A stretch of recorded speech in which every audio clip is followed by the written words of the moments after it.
Donc, je répète, je démonte mes instruments. Je fais une pré-désinfection. Je les rince après la pré-désinfection. Ensuite, je fais ce qu'on appelle un nettoyage, soit manuel, soit nettoyage en machine. On sait très bien quand on fait le nettoyage à la machine, on n'est pas obligé de les rincer et de les sécher parce qu'il est fait à la machine. Par contre, quand le nettoyage il est fait manuellement, ces instruments-là doivent être rincés et séchés. Il y a une étape qui existe, qui peut exister entre les deux, c'est-à-dire avant le nettoyage manuel et avant le nettoyage en machine. C'est le nettoyage aux ultrasons. Ce nettoyage aux ultrasons, il aide au nettoyage avant le lavage manuel ou machine. Là, c'est pour une efficacité maximale. Donc, après le séchage manuel ou après le nettoyage en machine, on conditionne ces instruments-là. Après le conditionnement, ces instruments sont stérilisés et après la stérilisation, tous ces instruments-là doivent être stockés. OK? Madame, s'il vous plaît, Oui, le nettoyage au ultrason se fait avant le nettoyage manuel. exactement. Et ce D'accord, parce que je nettoyage pensais aux que c'est ultrasons, après. attendez, ce nettoyage aux Oui, ultrasons n'est d'accord. pas indispensable. Vous comprenez? Et si je l'utilise, D'accord, c'est oui. avant les nettoyages. Regardez ce qui est écrit. Aide au nettoyage avant lavage manuel ou machine. OK? Il se fait avant. Oui, d'accord. Vous prenez note de ce schéma, s'il vous plaît.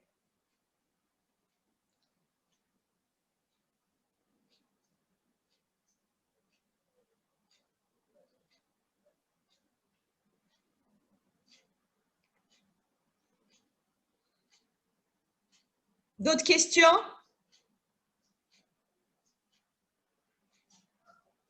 Après, maintenant, on va expliquer les différents types et les différentes étapes. Et à la fin, j'ai une série de photos qui vous montrent de la pré-désinfection jusqu'au conditionnement. OK? Donc là, ce sont une série de définitions. Donc, la pré-désinfection permet l'élimination momentanément des micro-organismes présents avant de nettoyer les instruments. Donc là, dans la pré-désinfection, je dois éliminer les micro-organismes qui sont présents avant de nettoyer les instruments. La pré-désinfection se fait comment? Elle se fait par immersion des instruments souillés, utilisés en bouche, dans un bac qui contient un produit détergent désinfectant aux normes AFNOR. C'est-à-dire, je vais prendre un produit détergent que je vais le mettre dans un bac, d'accord? Et après, je vais immerger mes instruments souillés et je vais les mettre dans ce bac et je vais laisser agir entre 20 et 30 minutes. Ça dépend les recommandations du produit détergent désinfectant utilisé, d'accord? Il y a des produits détergents désinfectants qui m'obligent de laisser les instruments 20 à 25 minutes. Il y a d'autres plus. OK?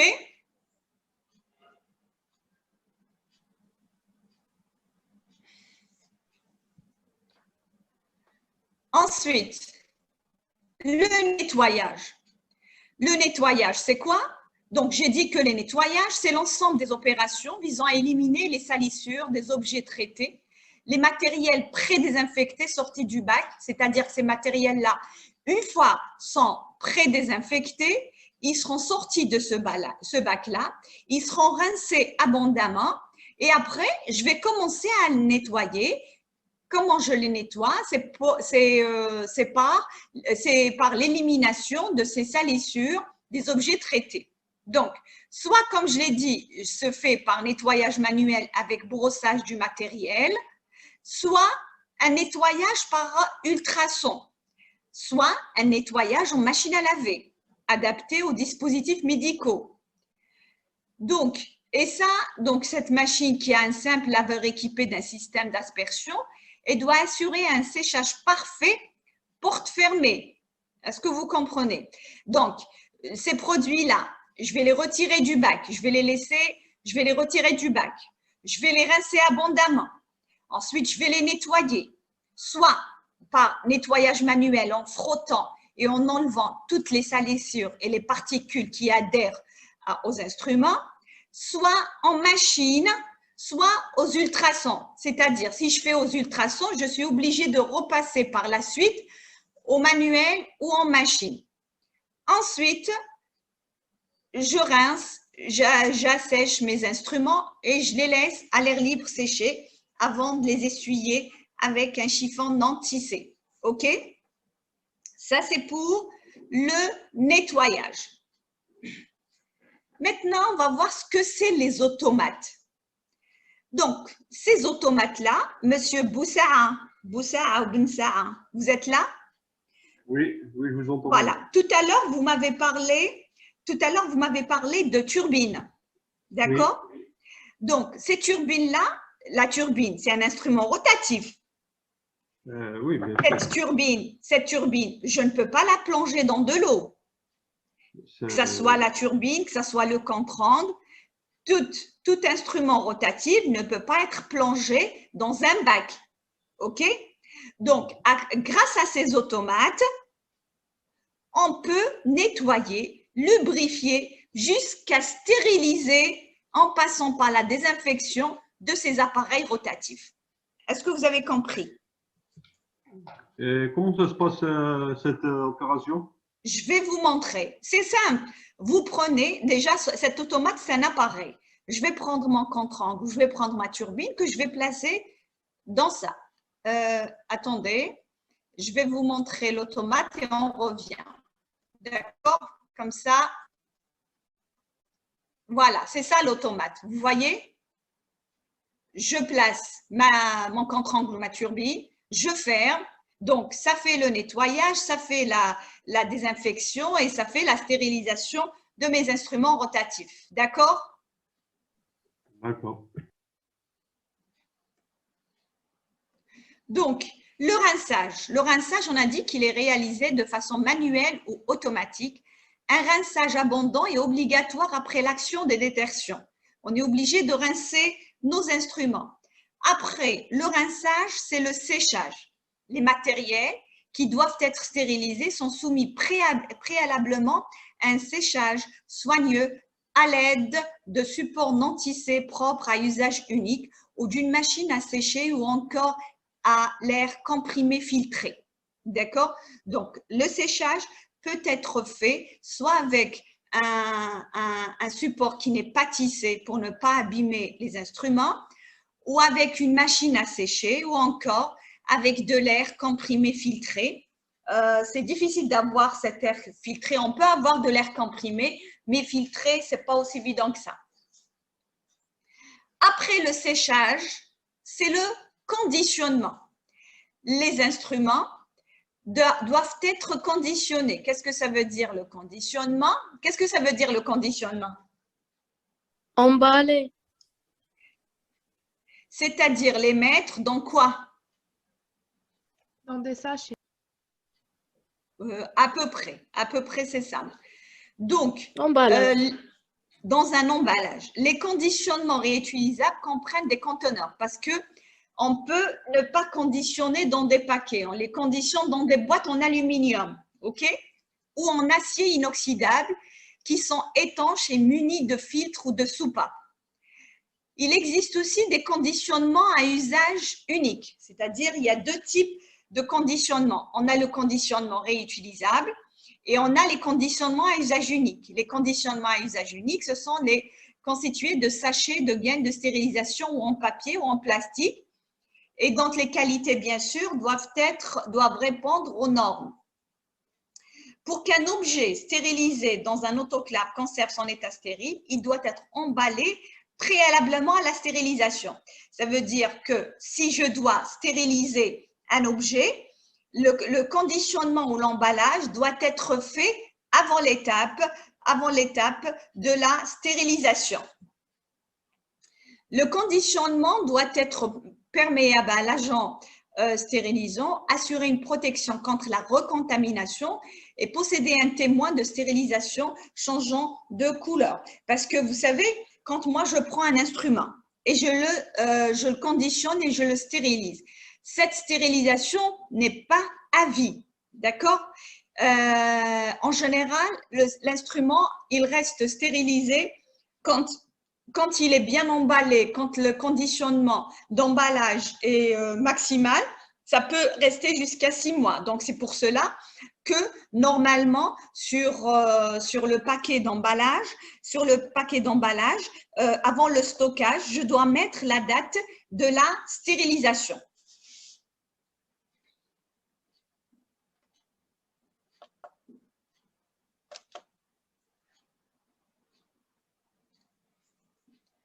Et après tout ça, on va passer à l'étape de la stérilisation. Vous connaissez la stérilisation à la vapeur d'eau?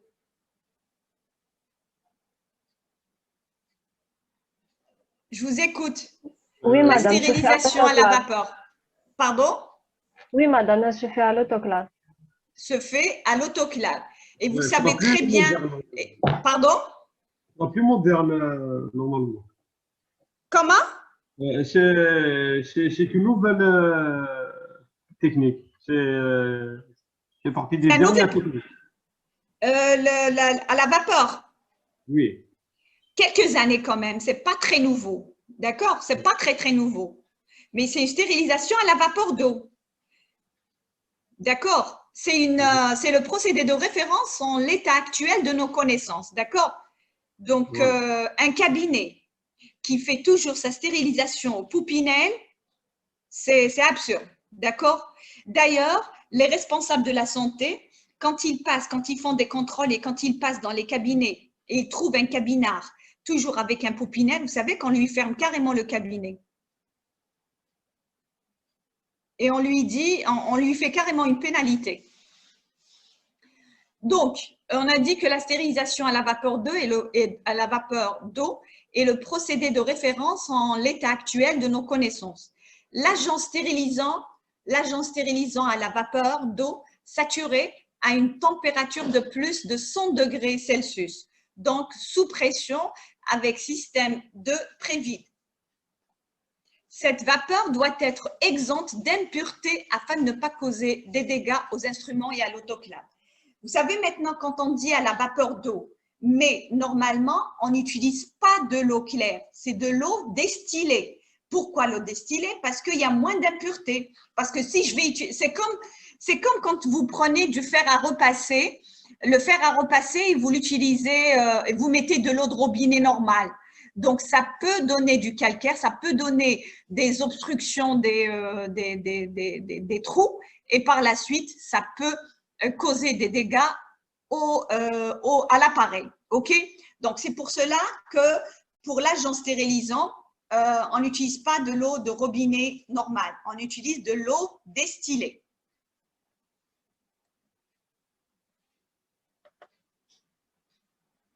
Est-ce qu'il y a des questions?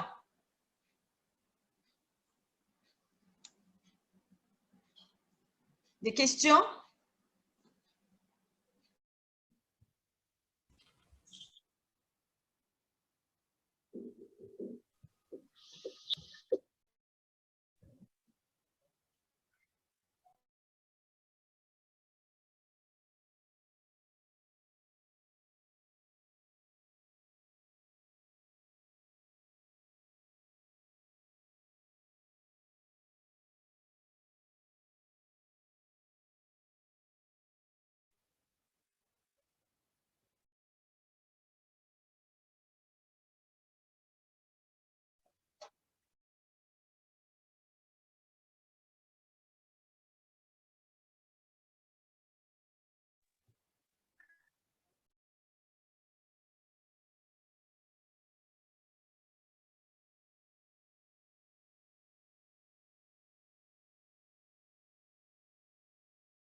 Madame, pardon, mais je vous entends pas, personnellement, je ne sais pas les autres. Justement, mademoiselle, j'attends que vos camarades rejoignent la réunion et on continue, d'accord? Ah, d'accord, parce que je pensais que vous avez commencé, je vous entends pas. D'accord, madame, c'est pas.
Donc, je refais ce qui a été dit dans la stérilisation à la vapeur. Je vous ai dit que pour l'agent stérilisant, c'était de la vapeur d'eau, mais l'eau qu'on doit utiliser, c'est pas l'eau de robinet, parce que l'eau de robinet contient beaucoup de calcaire.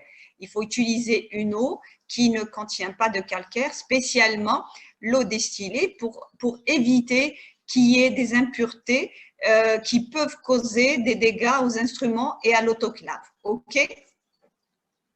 Donc, par la suite, on a ce qu'on appelle la stérilisation par la chaleur sèche.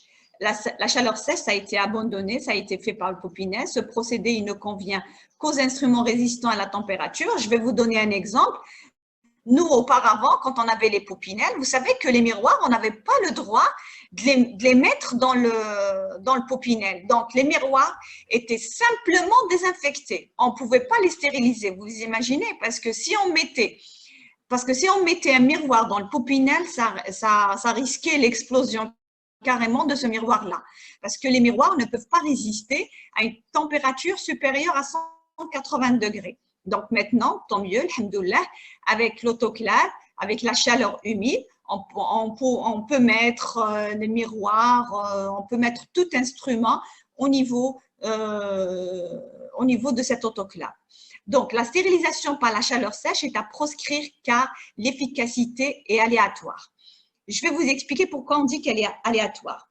L'exemple que je vous donne, par exemple, vous avez des instruments qui présentent des infractuosités, c'est-à-dire des petites encoches.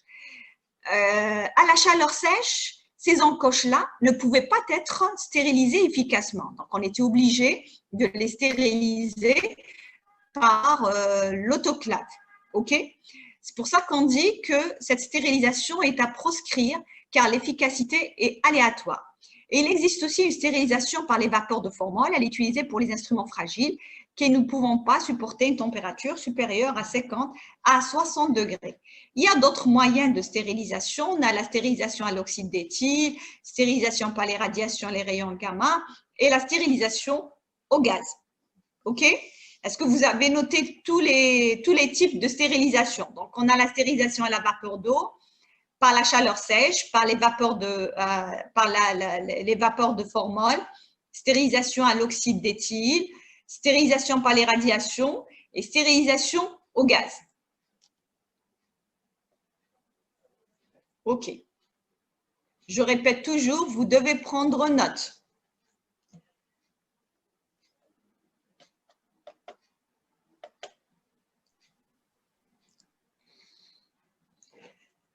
Le cycle de stérilisation, donc on a dit qu'un cycle de stérilisation comprend l'évacuation de l'air, la montée en température, le plateau thermique, c'est-à-dire qu'au début, il y a, je ne sais pas ce que vous avez déjà vu, un appareil de stérilisation.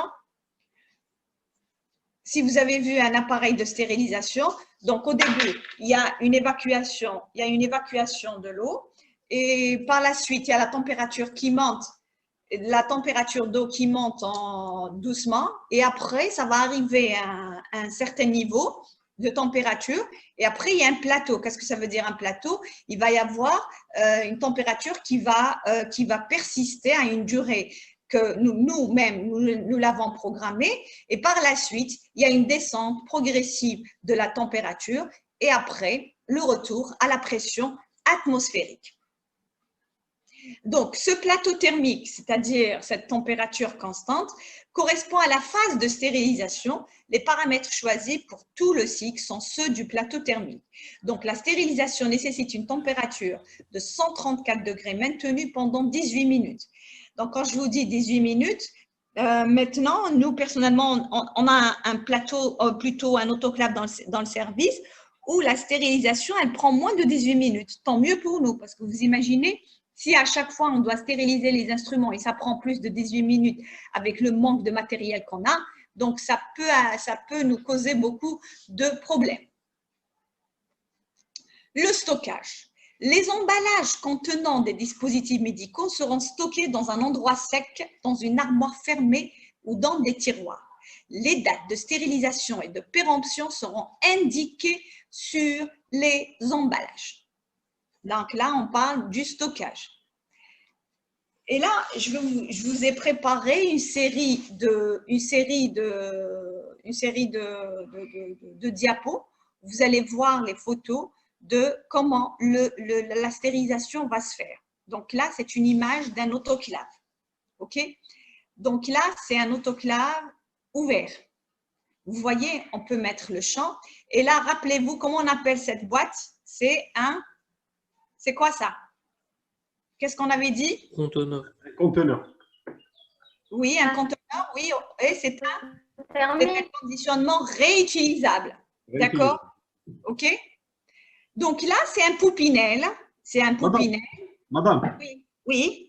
On peut mettre du tissu dans l'autoclave. Exactement. On stérilise les compresses normalement. On les conditionne et on les stérilise. Il n'y a pas de souci. Nous, par exemple, pour nos chirurgies, on ne ramène pas des compresses stériles. On prend nos compresses, qu'on les conditionne et on les met dans notre autoclave et l'affaire est conclue. Donc là, c'est un poupinel. Regardez les instruments au niveau du poupinel. Et là, c'est le bac à ultrasons. Rappelez-vous, je vous ai parlé tout à l'heure le nettoyage aux ultrasons qui précède le nettoyage manuel ou le nettoyage à la machine. Rappelez-vous. Oui, donc, madame. Regardez comment le nettoyage, le bac, comment il est fait aux ultrasons. Là, c'est la thermosoudeuse. Vous savez ce que c'est la thermosoudeuse? C'est prendre le papier et ça nous permet de souder les bords et les extrémités quand on met à l'intérieur nos instruments. OK? Regardez comment le conditionnement par une thermosoudeuse. OK? Pour sceller, exactement. Pour les sceller, pour les souder, pour que ça soit hermétique.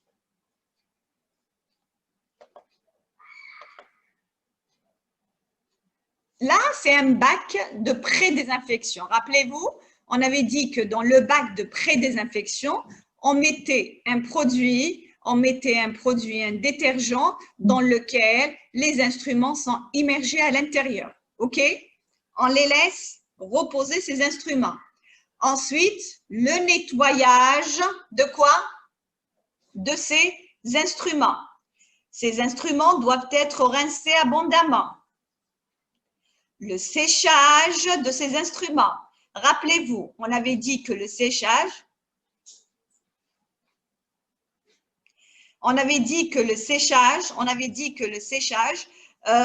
pouvait se faire soit avec un support non tissé, soit avec de l'air comprimé, d'accord, soit dans une machine à séchage.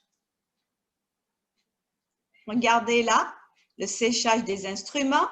Le conditionnement, là, c'était dans un conteneur ou dans un bac, dans un conditionnement réutilisable. Et après, la mise en place, ici, ça a été la mise en place dans le poupinet. Et là, la mise en place dans quoi? Dans l'autoclave. Regardez ici. Vous voyez, on peut même préparer des images. Regardez ici. On peut même préparer, pardon, pas des images. On peut même préparer des plateaux, par exemple. Je peux conditionner, par exemple, plusieurs plateaux de consultation. Comme ça, quelqu'un qui aura besoin d'un plateau de consultation, je lui donnerai le sac hermétique. OK? Et là, c'est le cycle de stérilisation. Rappelez-vous, on avait dit il fallait sécher l'air, ensuite la remontée de la température, ensuite le plateau thermal ou le plateau thermique, ensuite la descente et revenir à la pression ordinaire. Tout doit se faire ici dans le cycle de stérilisation. Ça, c'est le sachet de conditionnement. Là, c'est le conditionnement des implants. Et là, c'est aussi on avait dit qu'il y avait aussi la stérilisation par les comprimés de formol. Et là, c'est la bétadine. Et là, rappelez-vous, c'est l'automate de face et de profil. Ça, c'est l'automate. Là aussi, c'est un automate qui permet la stérilisation de plusieurs instruments rotatifs à la fois. Les différents procédés de stérilisation, on avait dit qu'il y avait les moyens physiques, les moyens thermiques et les moyens chimiques. C'est ce qu'on avait dit au début. C'était par les rayons gamma, la chaleur sèche ou la chaleur humide, et aussi par l'hypochlorite de soude ou l'eau de javel, ou le soluté du DACA, les aldéhydes et les alcools, etc. Donc, il y avait beaucoup de moyens de stérilisation qui peuvent être utilisés. Est-ce que c'est clair pour l'asepsie? Est-ce qu'il y a des questions à poser concernant l'asepsie? Madame, s'il vous plaît, Oui. est-ce que je peux conditionner, Oui. je fais le conditionnement du matériel sans les stériliser? Bien sûr, il faut les conditionner, ensuite vous les stérilisez. Non, non, sans faire la stérilisation. Je veux dire, est-ce que je peux arrêter à la phase de la désinfection? Ou bien il faut les stériliser, tout le matériel? Attendez. Pourquoi vous voulez vous arrêter à la phase de désinfection? Je sais pas, genre, parce que j'avais une idée haka et je veux la corriger, genre. Mais allez, c'est pas grave, on discute, on est en train de discuter. Répondez-moi, pourquoi vous voulez vous arrêter à la phase de la désinfection? Vous laissez vos matériels désinfectés et c'est tout. Oui, genre, je pense que c'est genre. Est-ce que peut-être vous êtes sûr que vous avez détruit tous les germes présents? Non. Non. Donc, l'étape de la stérilisation est une étape primordiale. Tous les instruments doivent être stérilisés. Vous le savez ou pas? D'accord. Tous les instruments. Une fois que vous serez installé, Inch'Allah, quand vous allez finir vos études, vous savez, quand ils passent, ils vous trouvent les instruments non stérilisés, ils peuvent vous pénaliser. Hein? D'accord? Oui. Donc, la stérilisation, c'est une étape primordiale. D'autres questions?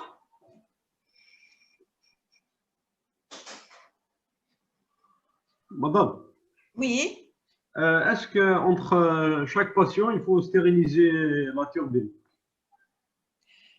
La normale, c'est comme ça. Ouais, d'accord. Mais en général, ce que je suis en train de voir, les instruments rotatifs sont désinfectés entre chaque malade, ne sont pas stérilisés. Wow. Voilà. C'est pour ça il faut avoir vos propres matériels. Hein. Je vous le dis. Hein. C'est un conseil. Hein. Je ne vous oblige pas, mais c'est un conseil. Si vous voulez travailler dans la conscience, essayez d'avoir vos propres matériels. Et n'attendez pas que quelqu'un termine avec la turbine ou le contrôle pour qu'on vous le passe. Parce qu'il sera désinfecté, pas stérilisé. Je vous le dis. D'autres questions? Madame, donc l'automate, c'est l'automate qui concerne les instruments rotatifs, c'est obligatoire comme l'autoclave. Normalement.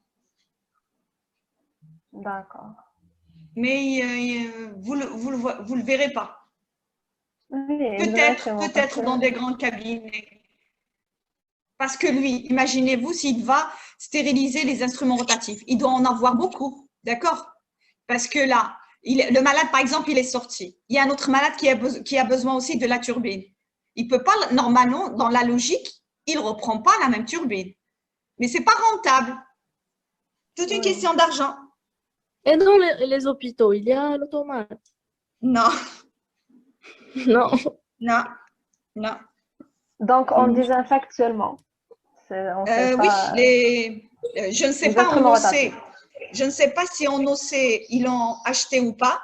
Mais heureusement pour nous en paro, on n'utilise pas tout le temps le Cantrang et la turbine. Donc, quand on les utilise, c'est que vraiment, ils sont stérilisés. Pourquoi? Parce qu'on n'utilise pas tout le temps. Mais je vous dis, un service comme l'OC, je ne sais pas s'ils possèdent. À mes connaissances, ils n'ont pas. D'autres C'est questions? grave. C'est grave, hein? Oui. Ils sont que désinfectés. Eh oui. Quel est le détergent utilisé pour la pré-désinfection? Quels sont les produits utilisés? Oui, oui. Eh ben, nous, à l'hôpital, ce qui nous ramène, les produits qui existent sur le marché. Des fois, vous savez, vous n'avez pas le choix. Il y a 2 ou 3 marques qui répondent aux normes. Donc, vous prenez celui qui vous convient. C'est comme vous demandez pour laver la vaisselle, est-ce que je vais acheter Ferry ou je vais acheter Isis ou je vais acheter Test, par exemple. C'est la même question pratique. Oui, mais qu'est-ce que vous utilisez? Est-ce que c'est de l'eau de Javel ou... Non, jamais. On n'utilise pas de l'eau de Javel chez nous. Non, c'est contre-indiqué Voilà. l'eau de Javel. On a un La produit. pré-désinfection. Vous parlez de la pré-désinfection? Oui, oui. On a un produit. Non, on a tout ce qu'il faut pour ça. On a un produit de pré-désinfectant, un produit détergent. On n'utilise pas le détergent qu'on a dans la cuisine. Attention. Comment il Il est s'appelle? fait pour ça. C'est un produit conçu pour ça. Vous avez bien fait de poser cette question. Comment il s'appelle? D'accord? Oui. Est-ce que vous pouvez nous donner un exemple? Il y a la marque Agnos. Ils font aussi les produits. Quel exemple vous voulez? Je n'ai pas compris. Un exemple de produit de pré-désinfection, parce que j'en connais pas. Vous en connaissez pas? Il y a la Non. marque Agnos.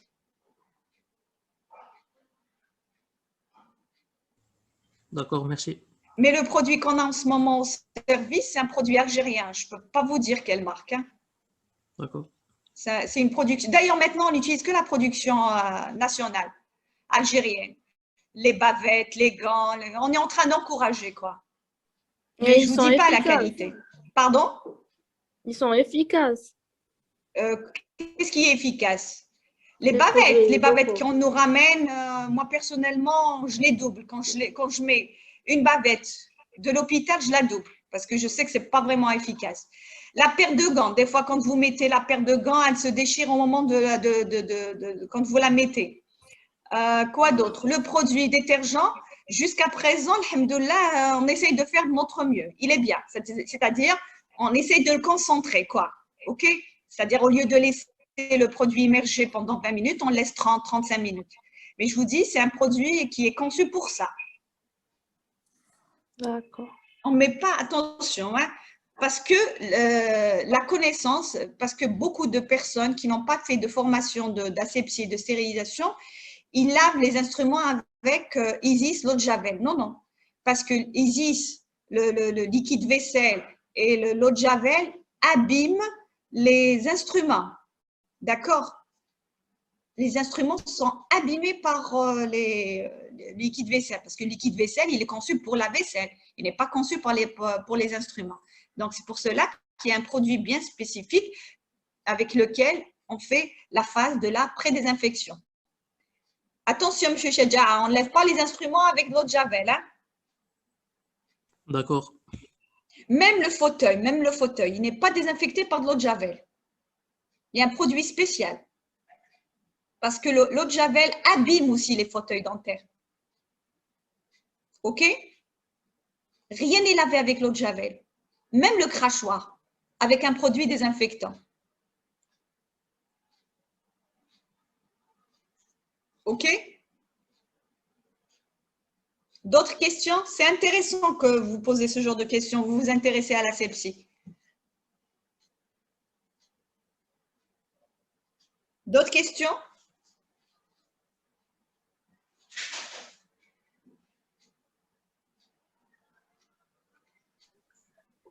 Donc, madame, si on n'a pas de l'automate, le cycle d'asepsie des instruments rotatifs se fait seulement en désinfectant, en passant une compresse, c'est tout. Oui, oui, D'accord, malheureusement, madame, oui. merci. Ouais, je vous en prie.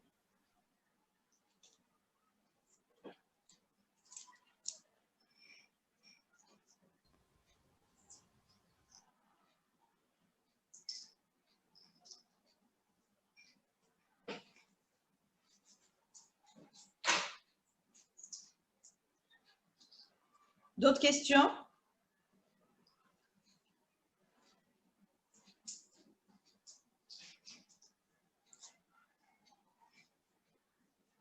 C'est bon, on peut passer à l'anesthésie. Est-ce que vous avez bien compris?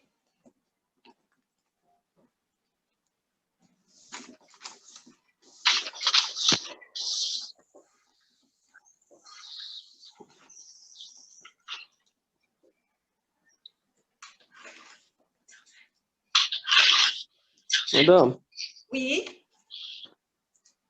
le cycle de stérilisation doit se faire à la fin du jour ou bien entre chaque patient? Qu'est-ce qui doit se faire entre chaque patient? La stérilisation? Oui. Des Ou bien instruments ou du une fauteuil? désinfection, des instruments simples, comme la Non, sonde et, non. Non, non. En général, vous n'avez pas un seul plateau dans le cabinet. En général, vous n'avez pas un seul miroir.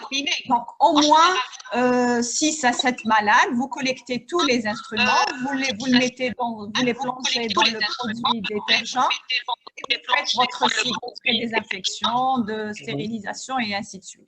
OK? Ah, merci, madame. OK, merci. D'autres questions? Madame, est-ce qu'on peut conditionner les instruments dans le poupinel? On n'utilise plus le poupinel, monsieur. On n'a plus le droit de l'utiliser. On n'a plus. D'accord. Vous mettez du plastique dans le poupinel. Et il va, Il va fondre. il va fondre, ouais. Eh, C'est là des inconvénients. Donc, oui, il n'y a pas que ça, non, non. Le poupinel, je vous dis, un cabinard qui a toujours le poupinel, je vous assure qu'on lui ferme le cabinet. Hein. Ça ne pardonne pas. Vous comprenez? On ne joue pas avec ça.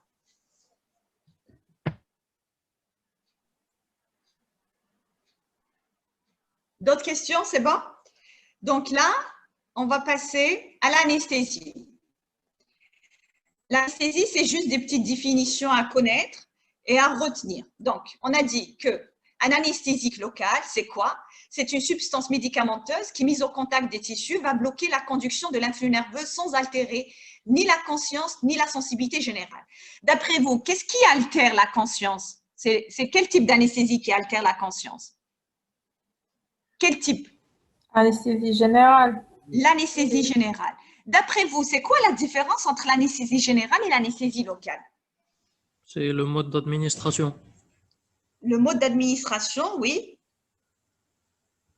Quoi d'autre? C'est quoi la différence? C'est-à-dire, quels sont les conseils donnés aux patients avant une anesthésie générale et quels sont les conseils donnés à un patient avant une anesthésie locale?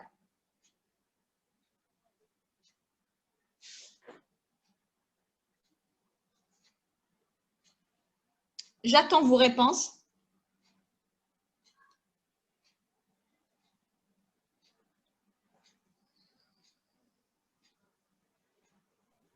Est-ce que vous pouvez répéter, s'il vous plaît, madame? J'ai mal entendu. Vous avez mal entendu. Je vous ai dit quels sont les conseils donnés ou les recommandations données à un patient qui devait subir une anesthésie locale et un autre qui devait subir une anesthésie générale. Quelles sont les recommandations que vous donnez? C'est-à-dire, vous aurez par exemple une anesthésie locale à faire le lendemain. Qu'est-ce que vous dites à votre malade? Comment il doit se préparer? Ne pas Qu'est-ce qu'il doit consommer faire? d'alcool ou de substances. Pardon? Ne pas consommer d'alcool ou de substances qui altèrent la conscience. Oui, quoi d'autre? Est-ce qu'il doit venir à jeun? Est-ce qu'il doit manger avant de venir? peut manger, madame. Il doit manger avant de venir. Il doit pas manger? Il doit pas manger ou il doit manger? Non, Il il peut mange. manger. Il doit pas manger. Il doit manger. Il doit manger. Il doit manger, ok. Donc, pour l'anesthésie locale, le patient doit manger avant de venir. Mais par contre, pour l'anesthésie générale, on dit au patient de ne pas manger. D'après vous, pourquoi De se présenter. votre connexion n'est pas fameuse, mademoiselle? Je vous entends mal. D'après vous, pourquoi pour l'anesthésie générale, le patient ne doit pas manger? D'après vous? Oui, il doit bien manger, madame, avant de se présenter. L'anesthésie générale, il doit bien manger. Non, mademoiselle. L'anesthésie générale, il ne mange pas en moins de 12 heures. Dites-moi pourquoi il ne doit pas manger. Peut-être que c'est lié à la digestion ou quelque chose comme ça. Digestion? Non, encore. Pourquoi le patient qui devait subir une anesthésie générale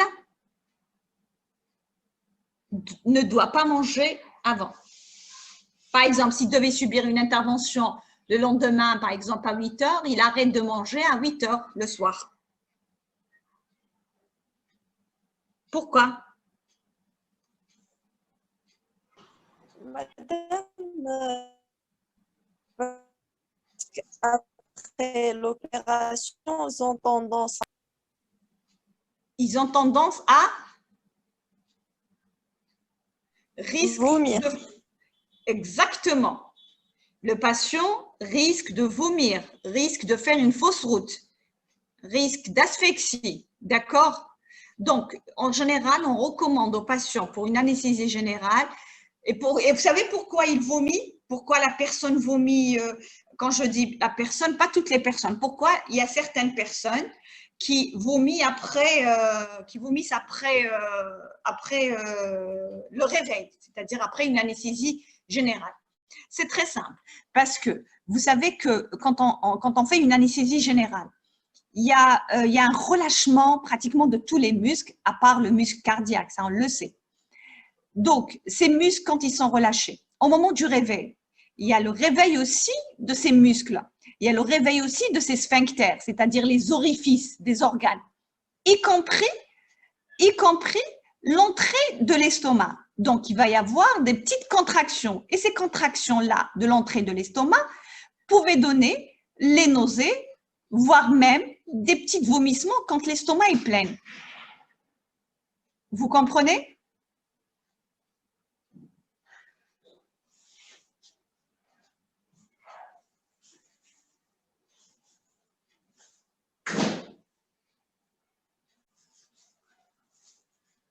Oui, c'est ça. Oui, exactement. Voilà, vous avez bien compris. Donc, revenons à l'anesthésie locale.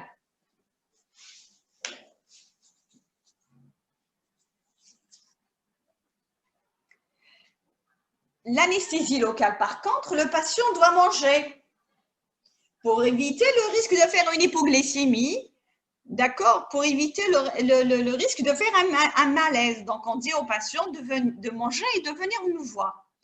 Donc, l'anesthésique locale utilisée pour supprimer la douleur au niveau du champ opératoire afin de permettre une intervention indolore. La première substance utilisée, c'était quoi? C'était la cocaïne. Mais cette dernière, elle a été abandonnée pour ses effets toxicomanogènes et cardiaques. Donc, pour l'anesthésie en chirurgie dentaire, on utilise l'anesthésique injectable et l'anesthésique de surface.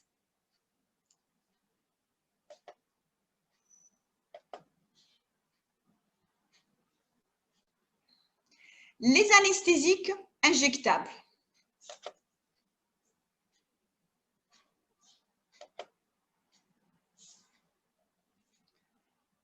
La structure chimique, on a dit que la plupart des anesthésiques locaux ont une structure chimique identique, constituée d'un noyau aromatique, d'une liaison de type ester amido-éther, d'une chaîne aliphatique et d'un radical amine terminal. Et ces anesthésiques sont classés habituellement en deux grands groupes, en fonction de leur formule chimique. Donc, il y a des groupes ester, il y a d'autres amides.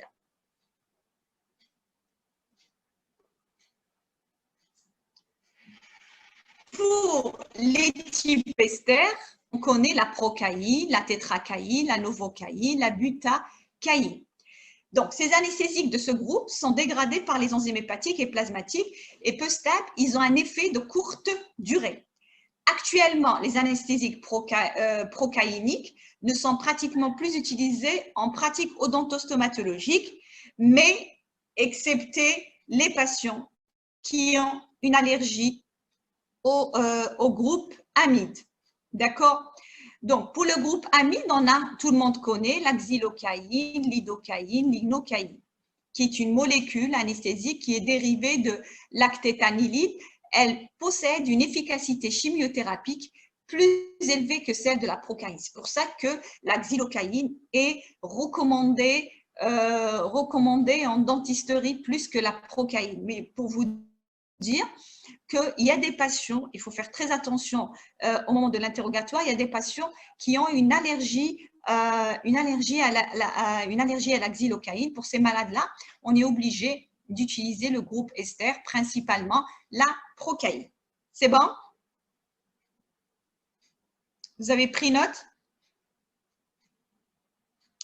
Ok.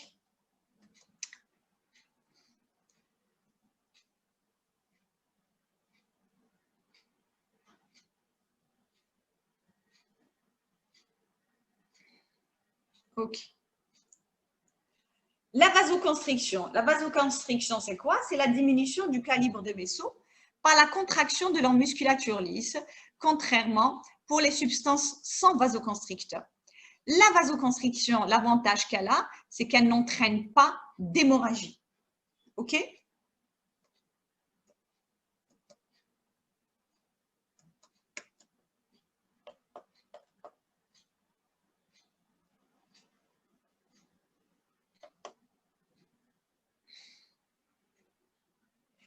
Les vasoconstricteurs qu'on connaît, on a l'adrénaline, la noradrénaline et la corbadrine. L'adrénaline qui est l'épinéphrine, qui est une hormone naturelle qui peut provoquer une hypertension ou une hyperglycémie. La noradrénaline qui est d'origine naturelle et qui est sécrétée parallèlement à l'adrénaline, dont elle présente les mêmes avantages. De plus, elle ne modifie ni la glycémie ni le métabolisme basal et elle n'excite pas les centres nerveux. La corbadrine, qui est un vasoconstricteur de synthèse, dont l'action est plus faible que celle de l'adrénaline.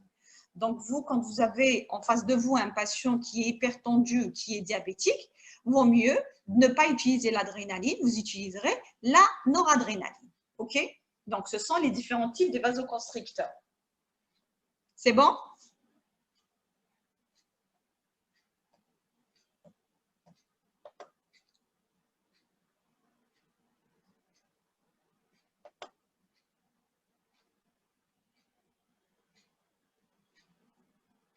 OK.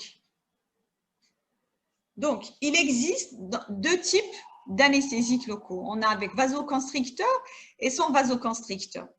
Ces vasoconstricteurs sont contre-indiqués chez les patients qui ont un trouble de rythme ventriculaire, chez les patients sous IMAO, chez les hyperthyroïdiens en cas d'insuffisance coronarienne, chez les hypertendus, chez les patients émotifs, en cas de risque de glaucome, en cas de cardiopathie obstructive. Le glaucome, c'est quoi? Vous allez me dire, madame, c'est quoi le glaucome? Le glaucome, c'est une lésion ophtalmique, c'est-à-dire oculaire, qui est due à une hypertension oculaire. C'est-à-dire une personne qui a une hypertension au niveau de ses yeux peut faire ce qu'on appelle un glaucome. Et le glaucome peut donner ce qu'on appelle une cécité, c'est-à-dire que le patient peut perdre carrément la vue. IMAO, c'est quoi? OK. C'est les immunomonoaminooxydases. C'est les inhibiteurs de monoaminooxydase. Donc, les patients qui sont sous IMAO, déjà, quand on est obligé de leur donner des vasoconstricteurs, on est obligé de leur demander d'arrêter la prise d'IMAO au moins 15 jours avant. Et ensuite, on peut leur donner,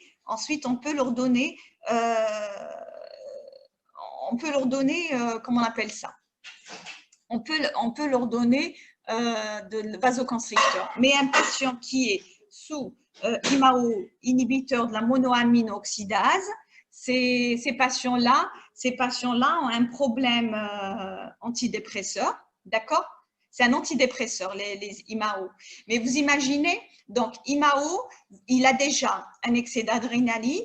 L'adrénaline qui sera rajoutée à ces vasoconstricteurs peut être mortelle chez ces patients-là. OK? Je répète, les IMAO, dites inhibiteurs de la monoamino-oxydase, constituent une classe des antidépresseurs. Elle est utilisée dans le traitement de la dépression. Qui dit dépression dit un patient qui n'est pas réglé sur le plan psychique. Il est donné surtout en psychiatrie, hein, c'est les psychiatres qui utilisent. Un patient sous IMAO, il a un excès d'adrénaline. Donc, imaginez-vous, déjà il a un excès d'adrénaline, vous allez lui rajouter encore de l'adrénaline, ça peut être mortel pour ce patient-là.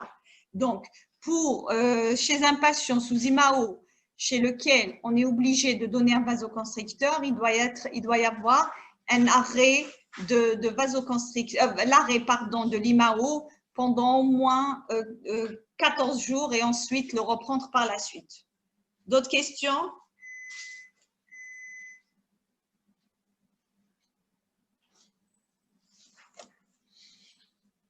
Madame, c'est quoi les patients émotifs? Les patients émotifs, ce sont les patients anxieux, peureux, d'accord? D'accord. Déjà, quelqu'un qui est émotif, c'est quelqu'un qui s'énerve tout le temps, qui est un patient émotif, qui a très peur, d'accord? Donc, ce patient-là, il a déjà un excès d'adrénaline. Vous allez encore lui donner de l'adrénaline, ça ne fait pas. Donc, c'est pour cela que les patients qui sont émotifs, il faut les calmer, il faut leur donner des tranquillisants. Ensuite, leur faire une anesthésie avec des vasoconstricteurs. D'autres questions? Madame, c'est quoi l'insuffisance Pardon? coronarienne? Pardon? Une insuffisance coronarienne, c'est une pathologie cardiaque. Insuffisance coronarienne? Oui. C'est une maladie cardiaque? Oui. Madame, s'il vous plaît. Ce qu'on appelle une syncope. Pardon? Le risque de glaucome. Je viens de l'expliquer, mademoiselle. Le glaucome, j'ai dit le glaucome qui était une lésion, le glaucome qui est une lésion suite à une hypertension oculaire, c'est-à-dire au niveau des yeux. Le glaucome, ça peut être jusqu'à la perte de la vue. Oui, oui, d'accord, merci. De rien.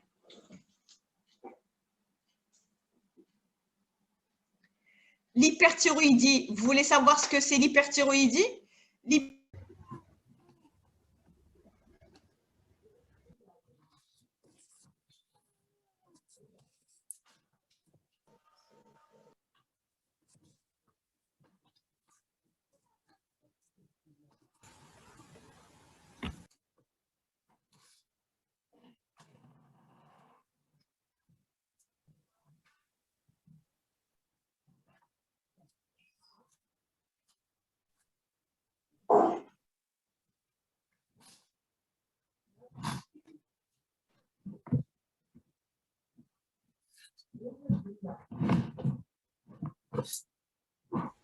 Madame, s'il vous plaît.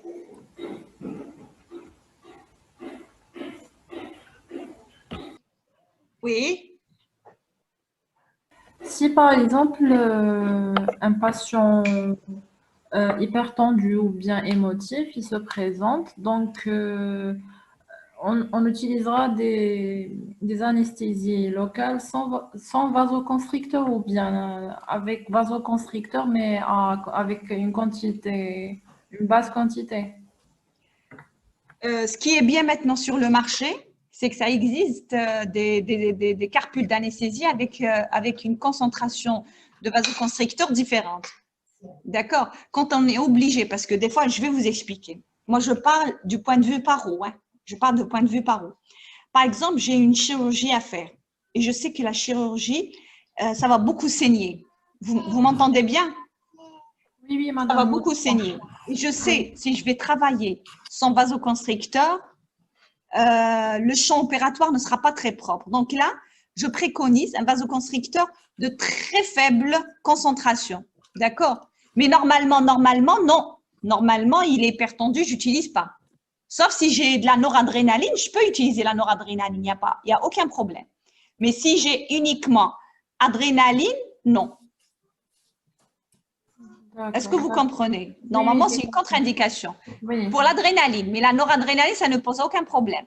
La noradrénaline, elle ne provoque pas d'hypertension et elle ne provoque pas d'hyperglycémie. D'accord, d'accord. Merci beaucoup, madame. Je vous en prie. D'autres questions?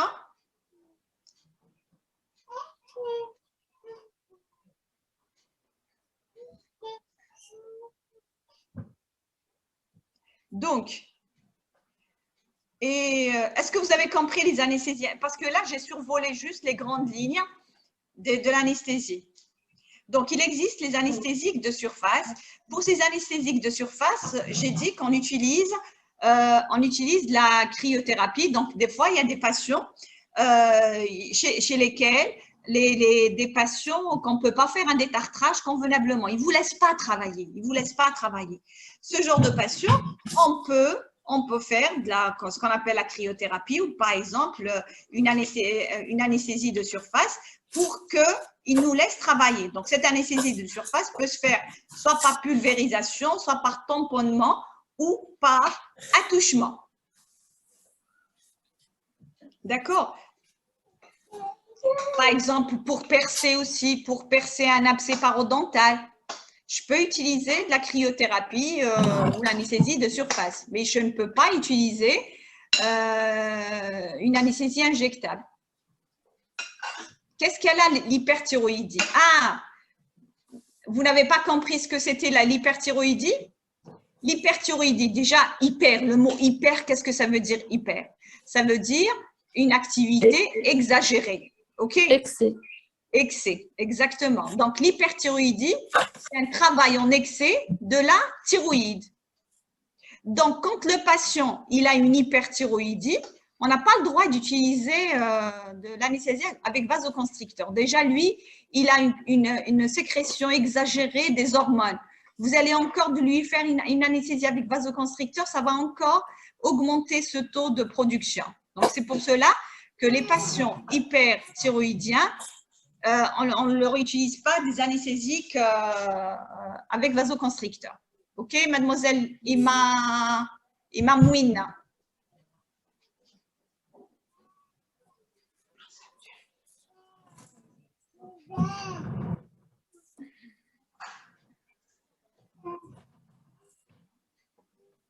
OK. Est-ce qu'il y a des questions?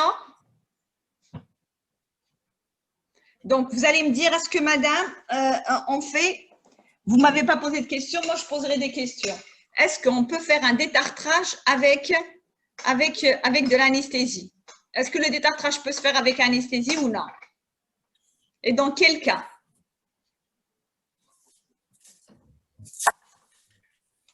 Oui, on peut le faire avec anesthésie. Voilà, quand c'est douloureux, quand le patient se plaint de douleur, donc on peut faire le détartrage avec anesthésie. OK? D'autres questions? Juste une anesthésie de surface. On peut utiliser même l'autre anesthésie. Ouais. On peut même utiliser l'anesthésie par infiltration, OK? Mais pas beaucoup. Vous comprenez?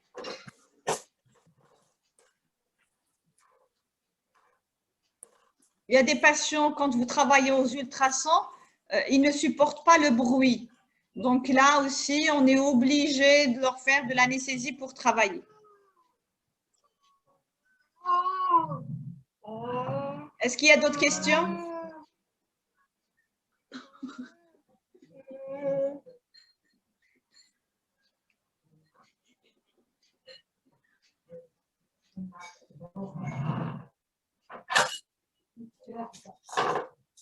Est-ce qu'il y a d'autres questions? Alors, si vous n'avez pas de questions, là, on aurait fini pour aujourd'hui. Là, donc, on a fait asepsie. On a fait asepsie. Alors, vous nous envoyez. Je vous envoie quoi, mademoiselle? Le programme DTD? Vous ne l'avez pas, le programme DTD? Il n'a pas été affiché? Non, on l'a pas. Non, il n'a pas été affiché? Non, madame. D'accord. Ramène-moi, s'il te plaît, mon téléphone. Je vais vous dire parce que là, la première partie, c'était concernant l'examen clinique. Et là, on va faire les anesthésiques. Attendez, je vais vous dire le prochain TD. Attendez 2 secondes. Je cherche le programme chez moi.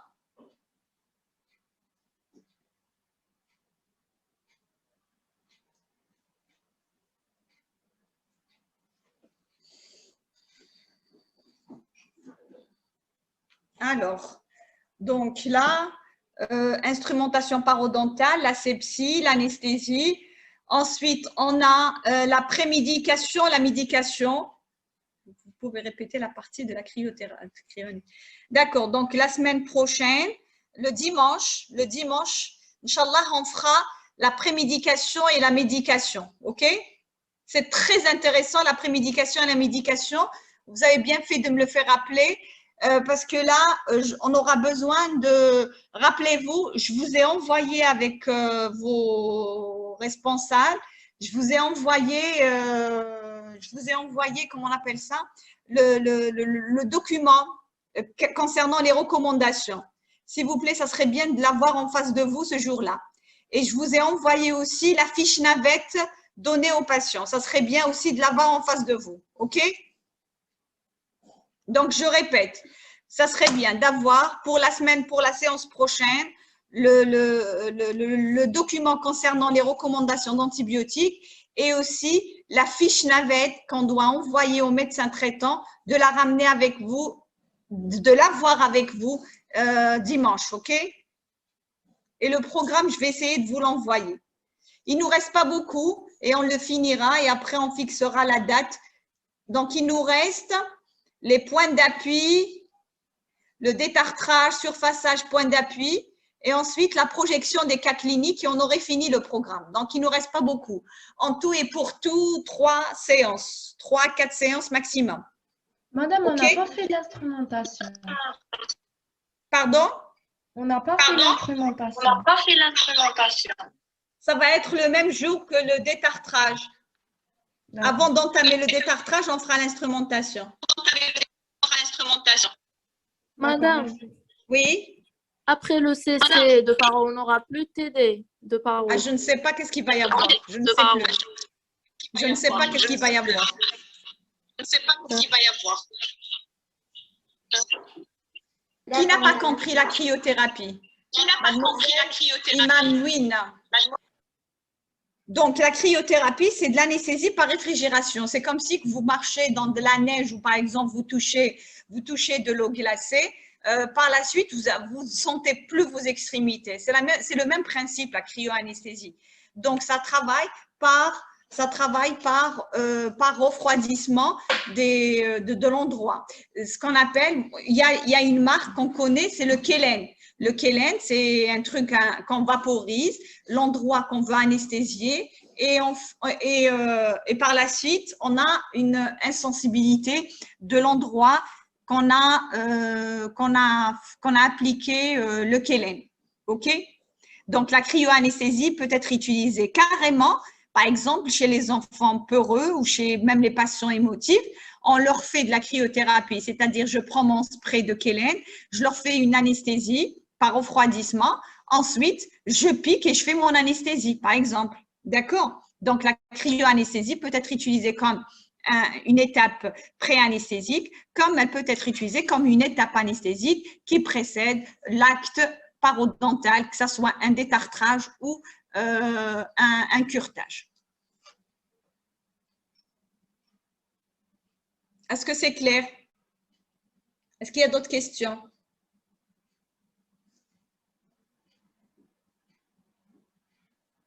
OK.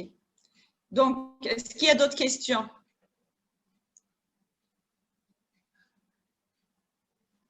Est-ce qu'il y a des questions?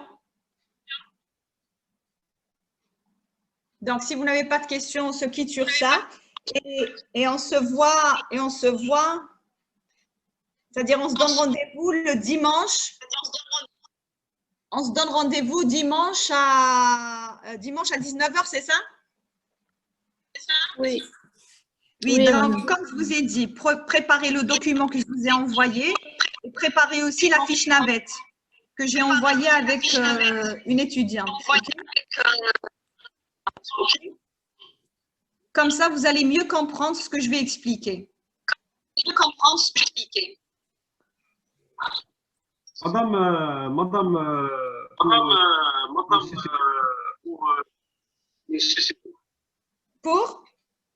pour le CC, il sera en forme de QCM ou de questions ouvertes?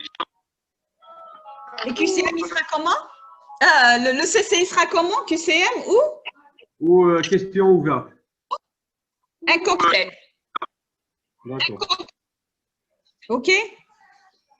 D'accord, d'accord. Voilà. Merci. Je peux vous donner des questions ouvertes que vous devez répondre.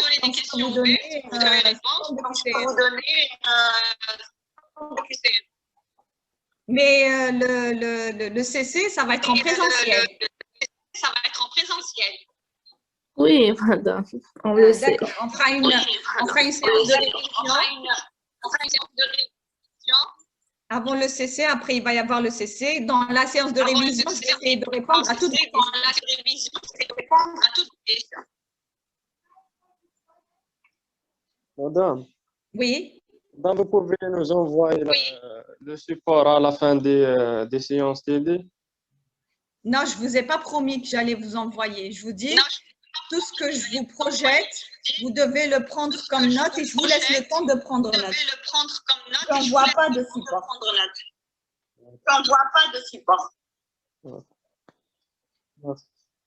De rien.